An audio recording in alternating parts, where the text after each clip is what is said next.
judokate la plus titrée de l'histoire, Clarisse Agbenienou a failli de jamais rien savoir du destin extraordinaire qui l'attendait. Comme elle l'a confié à Audrey Crespo-Mara, elle est née morte et les médecins voulaient la débrancher. La judokate franco-togolaise de 30 ans Clarisse Agbenienou a failli de ne jamais voir le jour. Avant de réaliser ses multiples exploits, 6 fois championne du monde, dont la dernière 11 mois après son accouchement, cette femme forte, combative et courageuse engagée pour la cause des femmes a connu de multiples obstacles. L'un d'eux remonte à sa naissance, en 1992.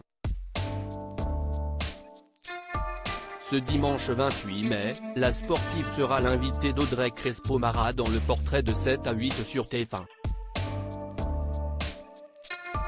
Comme elle l'a détaillé dans un extrait mis en ligne sur le compte Instagram de l'émission, Clarisse Agbenienou ne respirait pas lors de sa venue au monde. Le personnel médical l'a alors crue morte, incitant sa famille à la débrancher. Mais la judokate la plus titrée de l'histoire s'est battue jusqu'au bout et s'est réveillée au moment ultime où tout le monde, sauf sa famille, pensait qu'il n'y avait plus d'espoir. Clarisse Agbenienou, je ne respirais pas. Ils m'ont réanimé, mais ils ont dû m'opérer, et derrière, je suis tombée dans le coma. Ils ont dû m'opérer et me réanimer parce que j'avais un rein qui était mal formé, a détaillé la championne. Des photos d'illustration accompagnent le portrait. On y voit un bébé prématuré très fragile, relié à des nombreux fils qui le tiennent artificiellement en vie.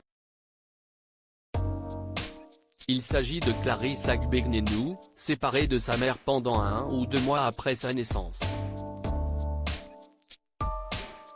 Je ne respirais pas. Ils m'ont réanimé, mais ils ont dû m'opérer, et derrière, je suis tombée dans le coma.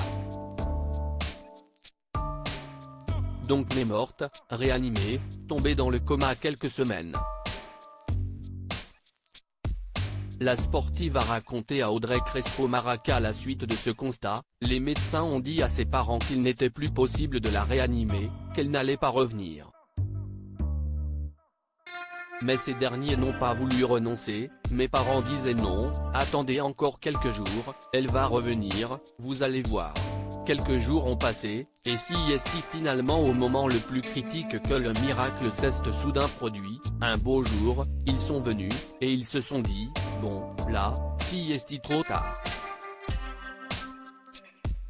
Et si est le jour où j'ai respiré. Il était temps, ils ont failli me débrancher, confie Clarisse Agbenienou. Combative également pour faire évoluer les statuts de la fédération aujourd'hui, en dehors du sport, cette warrior dès la naissance, comme la qualifient plusieurs internautes à juste titre, cultive des passions saines.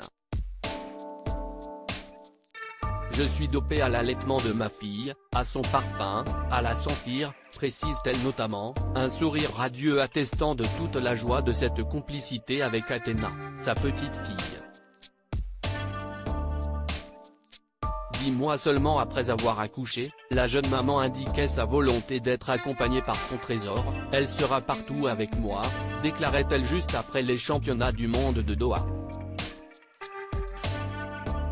Elle avait réussi à faire changer les statuts de la fédération.